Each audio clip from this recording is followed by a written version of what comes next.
Dan kita menolak adanya kekerasan yang terjadi pada kawan-kawan kita di saat ini di Papua. Dan juga kita ingin mengusut tuntas tersangka pembakaran lahan yang terjadi pada beberapa titik yang ada di Indonesia. Tadi sempat ricuh itu apa? Dalam sedikit saya ceritakan kronologi kericuhan yang terjadi.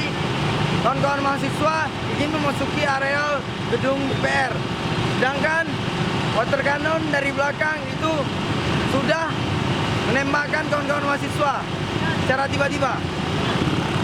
Tapi ini inti permasalahan hari ini banyak tuntutan yang Banyak tuntutan, ada 7 tuntutan yang ingin kita minta ditandatangani oleh minimal 80% anggota DPRK yang ada di Aceh Barat. sudah ditangani, Pak.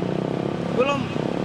Kita sembari menunggu adanya penandatangan petisi ini, kita akan melaksanakan pembentukan tenda di depan gedung DPR. Ini akan berlangsung sampai malam hari.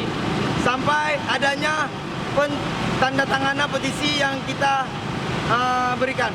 Apa aja petisinya, Pak? Mungkin ada